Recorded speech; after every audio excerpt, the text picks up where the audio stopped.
Hello everybody, I'm Jeevan Desada. I'm a Senior Program Manager in Azure Active Directory. And today we are going to talk about developing secure and trustworthy applications that reach thousands of enterprise customers with Microsoft Identity Platform. This presentation is ideally suited for developers, architects, engineering leaders, and even project managers. I have Philip with me here and we are jointly delivering this session. Philip, can you please introduce yourself?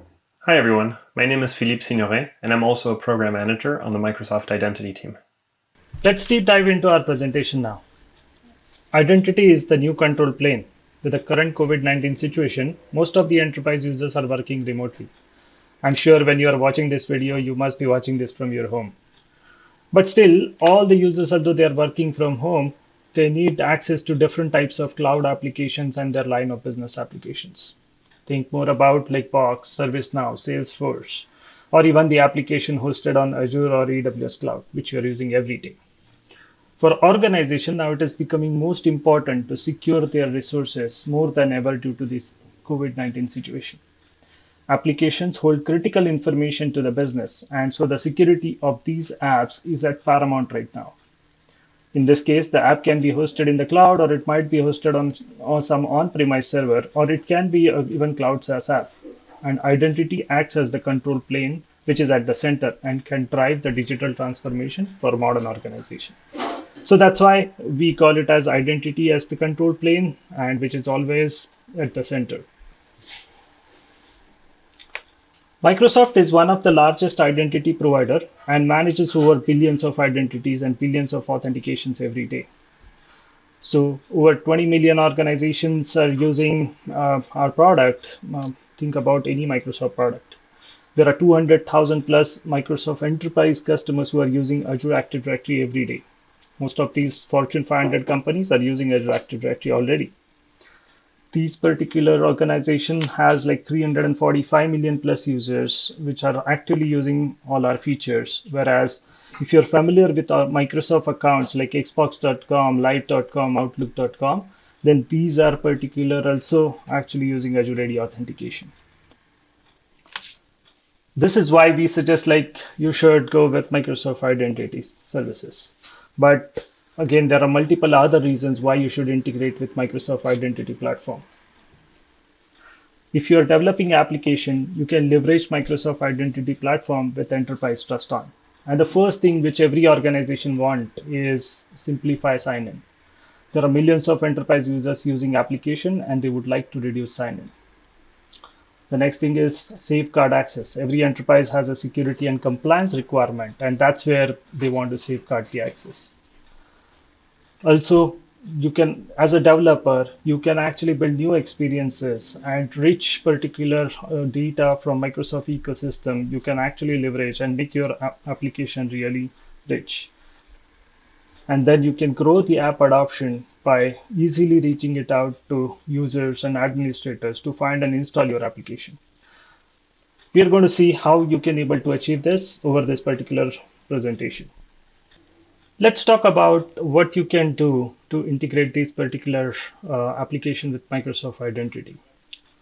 As we are talking about when you're building an application with Microsoft Identity, there are multiple possibilities. For simplify sign-in, we can talk about different types of authentication methods. Azure Active Directory does support passwordless authentication, or think more about the authenticator app, or even if you build the application with any of those particular federation protocols like SAML, WS Federation, OpenID Connect OAuth, you can actually leverage them to build a single sign-on.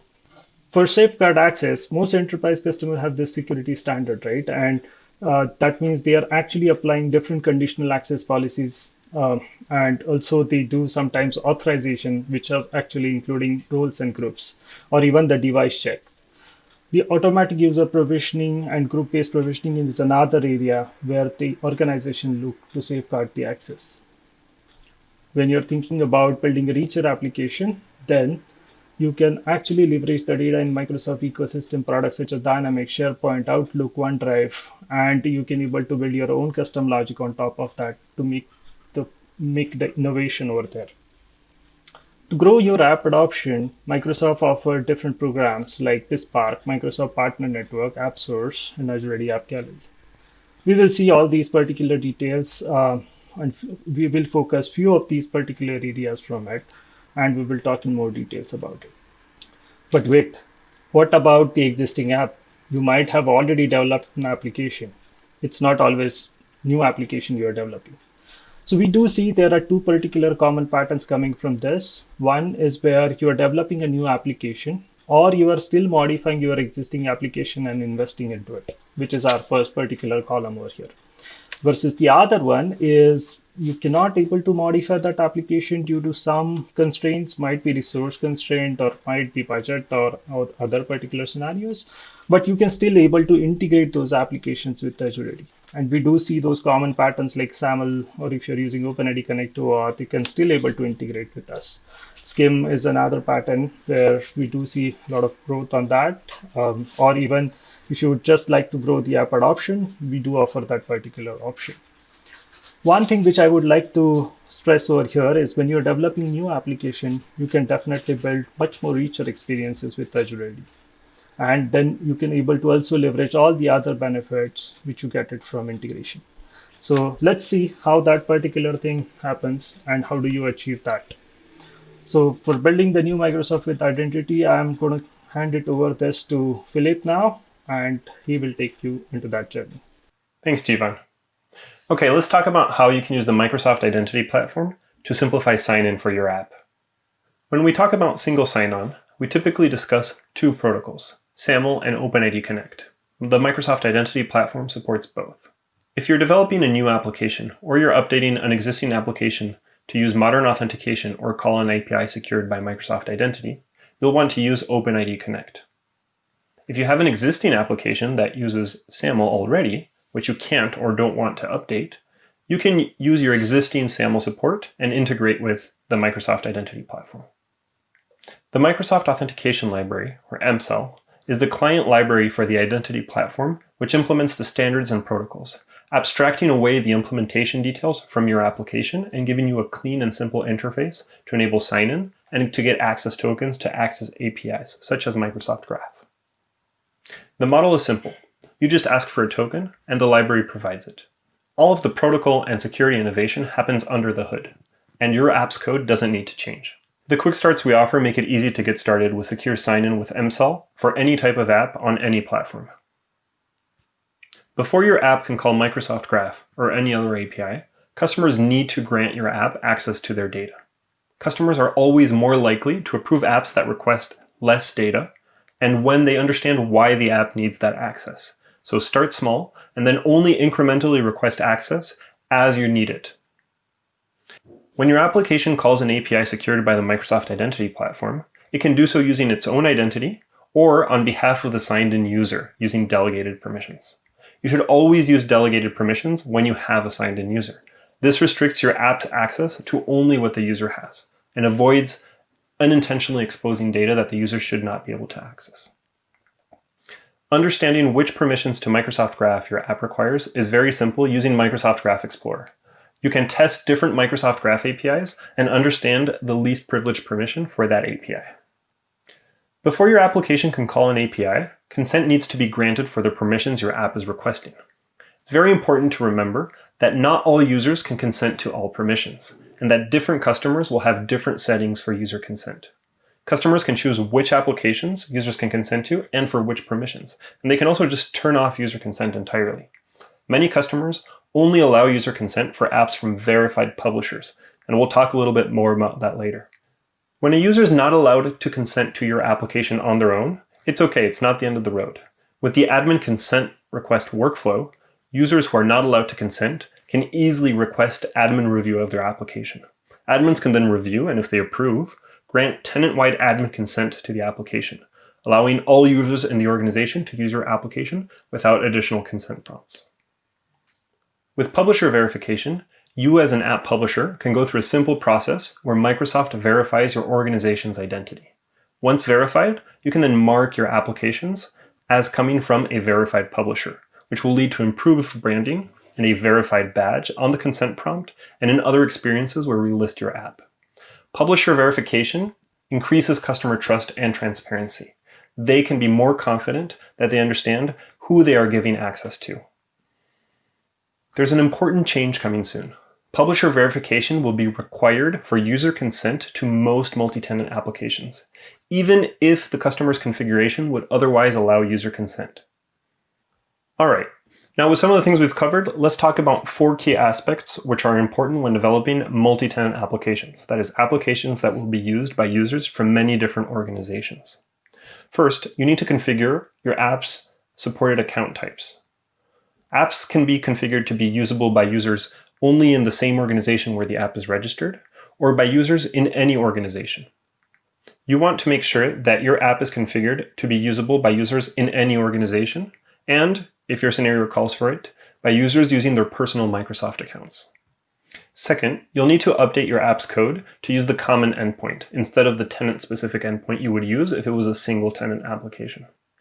If your application does token validation, such as the ID token or the access token if it's an API and receiving access tokens, you need to make sure that your application can handle multiple issuers. Each Azure AD tenant is its own unique issuer. Next, you'll want to double-check the permissions your app is configured to require. And here we're talking about the configuration on the app registration, not in your code. It's very important to configure the minimal set of permissions that your app needs in order to function, even if your code is dynamically requesting for permissions in an incremental manner. Having the minimal permissions that the app needs is important so that if an administrator grants tenant-wide admin consent to your application for an organization, that consent will cover all of the basic permissions that your app requires, not more and not less, and other users in that organization will be able to use the basic functionality of your app without additional consent prompts. And finally, make sure that your organization is a verified publisher. It's a very simple and painless process, and that you've gone and marked your application as being published by your verified publisher. Okay, so now let's do a quick demo. We're going to start with an app which is already configured as a single tenant application, which is often the case when you're just getting started and developing an application and trying things out. The first thing we'll do is configure the supported account types to ensure that any user from any organization can sign in. We do this under authentication and choose accounts in any organizational directory. Next, we'll configure the permissions to make sure that we only have the permissions which we actually need. In the case of this app, where we're really only trying to do single sign-on and get details about the signed-in user, we only need the user.read permission. So these permissions that we were testing with, group read all, directory read all, those are not necessary, and we can remove those. And since I've already gone through the publisher verification process, something I did earlier was to mark this app as being published by my verified publisher. We can see that here. Now, for changes in our app's code, there's really only one thing we need to do, which is make it use the common endpoint. In this app, we're using MSAL for JavaScript, and we only need to change the authority, which we'll do with this configuration value here. Okay, so now let's try it out. First, let's try it out with a user in an organization where user consent is allowed. You can see that this customer has a conditional access policy that requires them to do multi-factor authentication, and they were able to do that without the application knowing or having to do anything special. And since this is the first time the user signs into this application, and consent has not been granted on their behalf, they get prompted with a consent screen, and we can see the verified badge next to the publisher name. When the user consents, they complete the sign-in, and the application now knows who the user is, and can make a graph call to get additional details. Now, if we were to try to sign in with a user from an organization where user consent is not allowed, we see that they're not prompted for consent, but they're offered the opportunity to request approval from their admins. Okay, that's all for me. I'm going to hand back to Jivan now, who's going to talk to you about how you can implement user provisioning as part of your strategy for safeguarding access to your application. Thank you, Philip, for such a wonderful demo. I'm sure all of you now can develop this successful and make your application successful and make it multi-tenant so that all our customers can use it. At the same time, you can able to secure your application with publisher verification and other things which Philip talked about. Now, to safeguard access, there are many aspects which we talked about in earlier. One of that is how do you actually enable user provisioning with it. So when I say user provisioning, it is user and group-based provisioning. So let's talk about that little more details. Every organization has joiners, movers, and leavers scenario. That means every day new people join the company, people are moving from the company, and some people are changing department or locations as they are getting promoted. However, all the organization users still need access to different cloud-based applications or even the line of business applications. To save time for admins and reduce manual efforts and errors, business want to enable automated user and group-based provisioning. This will also help them to reduce the cost as they do not have to maintain their existing script-based automation or SFTP files every day. I'm sure you must be familiar with these particular automation you have in your organization. This will also help organization to achieve enhanced security as these particular accounts are immediately created, that means near to real time, or the users can be disabled in the target application immediately to save the license cost. Every organization is very much worried about it because all these particularly SaaS applications are user-based licensing where the company have to spend amount of money on it. So that's why it is important, the provisioning aspect of these particular users. This users and group-based provisioning mechanism also ensures governance where right users will get access with correct roles and permissions. So let's talk about little bit in more detail on how do you actually achieve this user and group-based provisioning with Azure Active Directory. Okay, so now you can able to see automate provisioning through SCIM protocol. SCIM is a new industry standard, recently came in like 2016 or so, and the full form of this is System for Cross-Domain Identity Management. If you've not heard about this, then this is a real new standard and the current version is 2.0. Azure Active Directory does support this particular SCIM standard fully. And this has a defined set of schema for presenting users and groups. And it's built on modern web standards of REST and JSON. Once you have developed your SCIM-based user provisioning, you can able to utilize that across any other identity provider. So it's just like develop once and then you can able to utilize it across. From the part list, you can see there have a lot of big SaaS players which are using SCIM-based provisioning. You can see Snowflake, Workplace by Facebook, Atlassian, and even SAP now adopted for it. So we always recommend to use SCIM. There is also an option to use Microsoft Graph to provisioning users and groups in your application using Delta queries, but we will see that later in a few minutes. When we are talking about building newer particular experiences, let's see how do you leverage Microsoft Graph for it.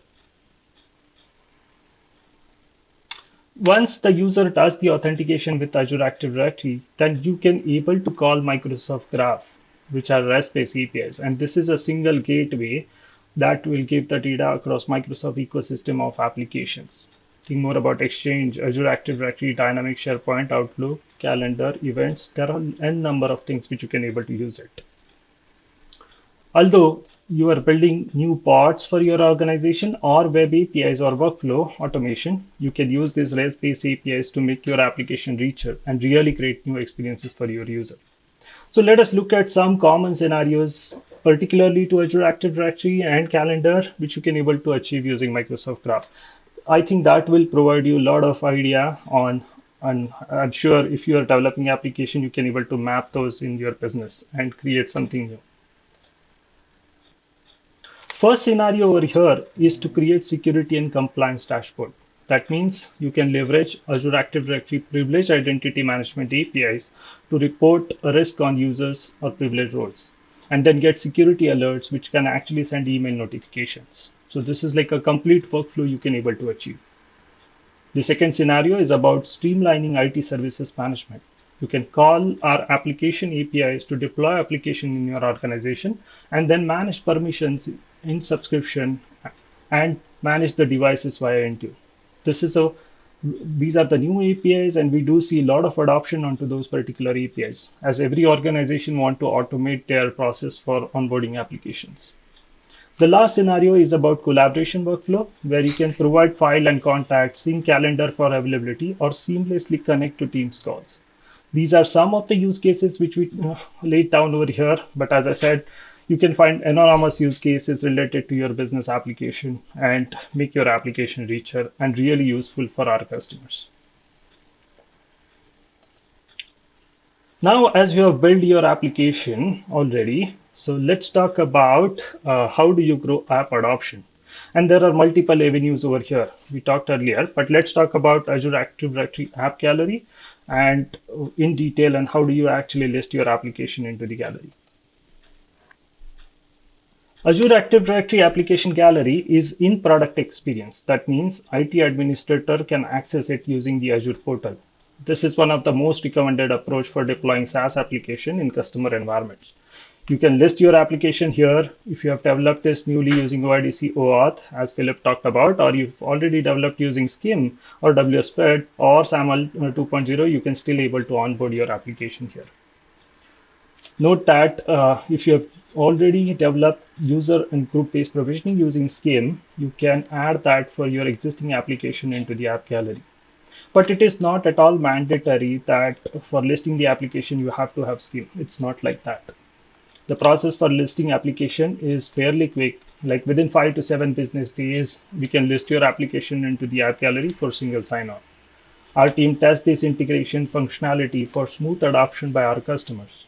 This offers easy configuration for our customers, and then they can actually follow the documentation, which will create it as part of the listing process. This will also help to scale our integration to n number of customers. If our mutual customers have issues in the integration, then they can reach out to Microsoft support and we can provide them better support as we share these particular test evidences with our support team. Now let's look at how do you actually list your application into the gallery.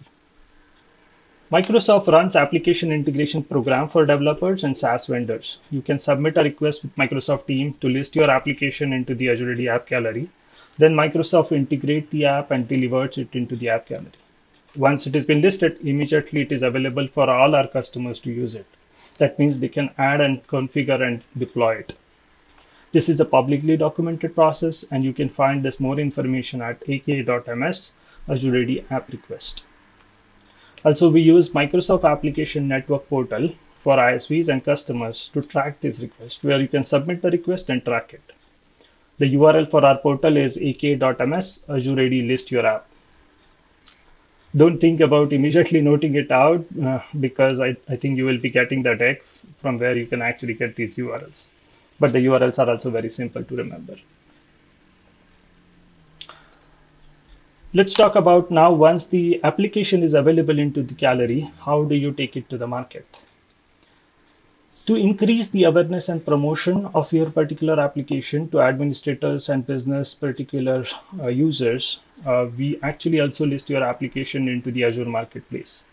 So Azure Marketplace is our commercial marketplace website where any user can come and find your particular application, and then they will find your particular application icon, type of integration, what type of integration you support, everything has been listed over there. Also, the clicking on the link, it will also redirect them to how to configure this application. So it also provides the step-by-step guide to them. The another source we have it, App Source and Azure AD App Gallery. These are two different avenues. Remember that Microsoft runs different programs. App Source is a program where you can publish your application, where business users can come and try and buy particular experience they can able to get it. But Azure Active Directory Application Gallery is for deployment purpose. That means once they have bought your application, and now if they want to deploy your application into their organization, they have to use this Azure Active Directory App Gallery. And that's how these two avenues are very different. Once your particular app is available on all these marketplaces, then we can help you drive joint success with your completed integration. That means we do have a partner commitment. So in that particular partner commitment, you register in the Microsoft Partner Program, and that way we can drive awareness of your integration among sales team, joint customers, and through different marketing channels. Microsoft also offers technical resources such as early access to preview features, documentation, and configuration guides. Our marketing team will also offer social media amplification, PR support, blogs, etc. to further market our integration. And that's how you can actually drive joint success with our integration.